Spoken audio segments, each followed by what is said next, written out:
Looking back at Brad Keselowski's 2012 season, you can see he ran out of fuel while dominating at Charlotte. He couldn't outmuscle Jimmy Johnson at Texas, and he drove for a manufacturer that had decided to exit the sport following the season. He even needed the help of rival Kyle Busch for a push to win at Talladega.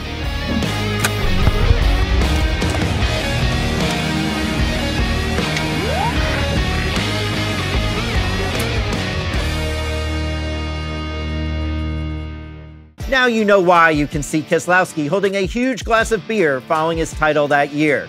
He surely deserved it. You kids know he won the championship. You kids know he couldn't handle that big beer afterward.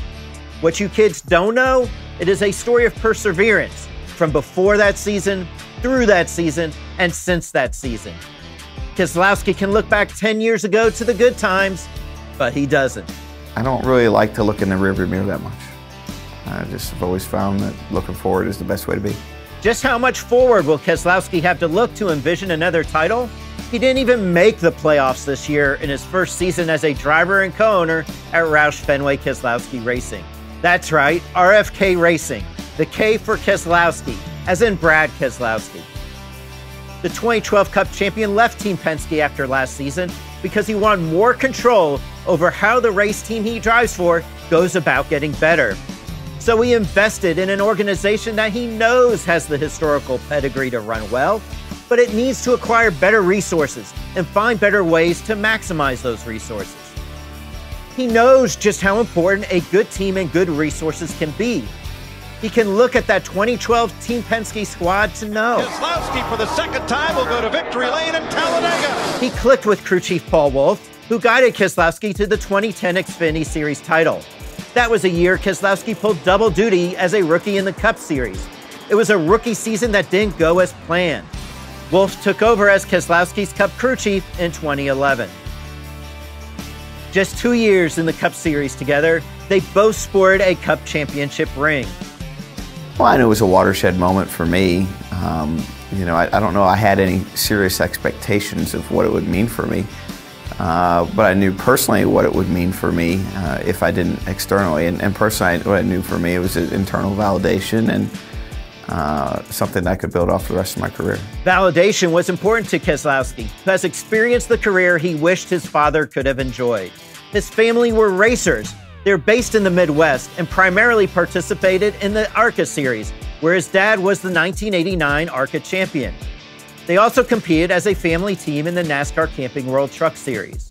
Keselowski grew up at the racetrack knowing if his family team won a race, the celebration would be stopping for a meal at the Big Boy on the way home.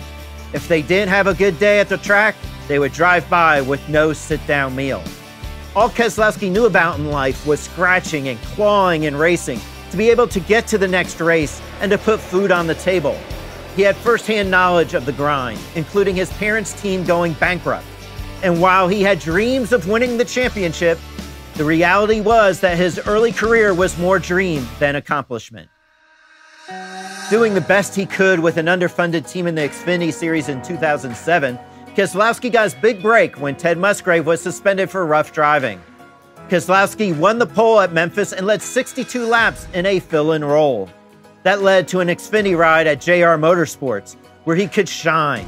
It led to periodic Cup starts, including a dramatic win at Talladega in 2009. He eventually landed a Cup ride at Team Penske to replace David Stremme. He struggled in his first year in Cup, finishing 25th in the standings with just 2 top 10s. But he and Wolfe clicked just as well in Cup as they did in Xfinity, and Keselowski knew he had something special going into the 2012 season. I remember feeling like, as a whole, there was just tremendous focus on delivering results. A lot of energy, a lot of drive across the entire team, all facets. Very much a refuse to lose kind of approach. A lot of hunger. Ryan Blaney, who started driving for Keselowski's truck team in 2012, knew about that hunger. He could see it in Keselowski, and he even had a little inside information on just how hungry, just how bad Keselowski wanted it.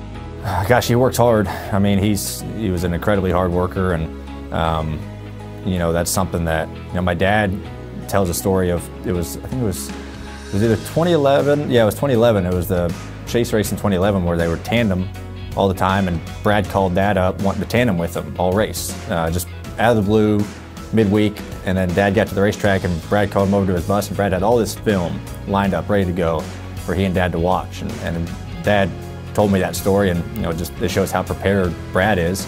If luck is when preparation meets opportunity, Keselowski didn't have it all in 2011. He won 3 times and finished 5th in the standings. He's one of those types of people that has a presence when he walks in a room, whether if it's the things he's able to observe in fine detail, or obviously as a kid, he's the guy you watch on TV. He's the guy who's won all the races. He's the guy with his name on the car, and so it definitely makes you pay attention and makes you want to understand what it takes, as a driver to be that way. Keselowski didn't win all the races, especially late in the championship year. He won at Dover early in what was then called the chase for the Sprint Cup. He dominated at Charlotte in those playoffs, but he ran out of gas while leading with 59 laps to go and had to settle for 11th. 3 races prior to the season finale, he started 32nd at Martinsville and worked his way to finish 6th. Then he went to Texas and battled door-to-door with Jimmy Johnson. A champion driver should win that race. Instead, he finished as disappointing a second as you could finish to the then 5-time Cup champion.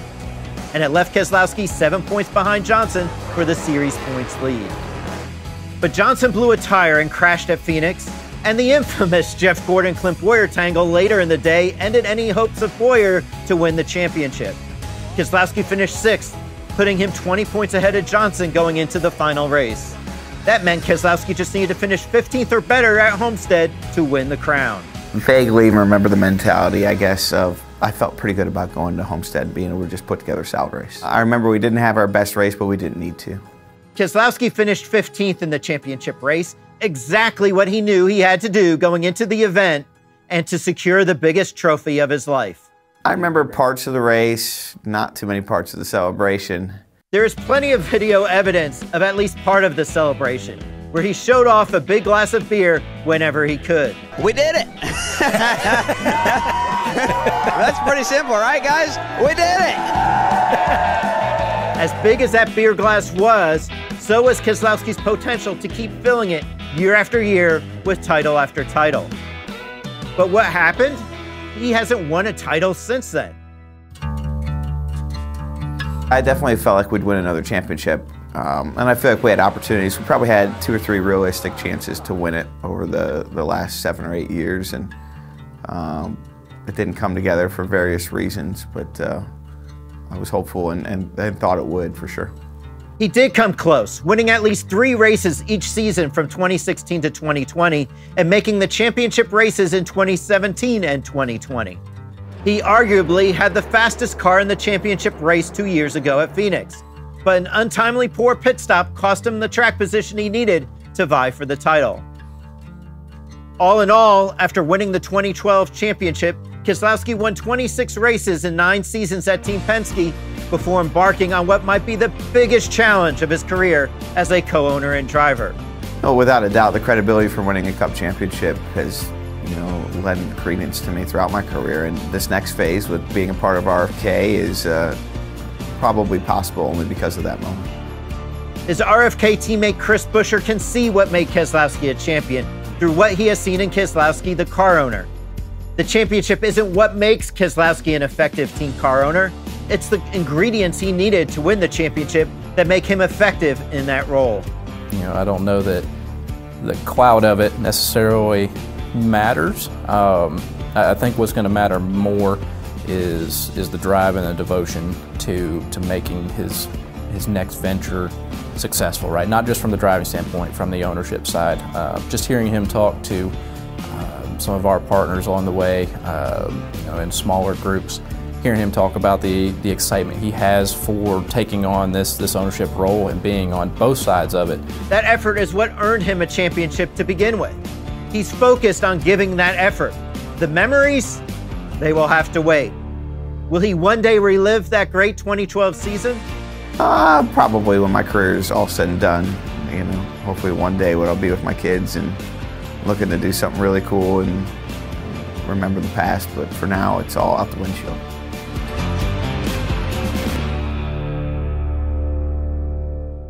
Hey race fans, thanks for watching our video. For all NASCAR on Fox News content and the best clips from Fox Sports, be sure to follow and subscribe to our channel.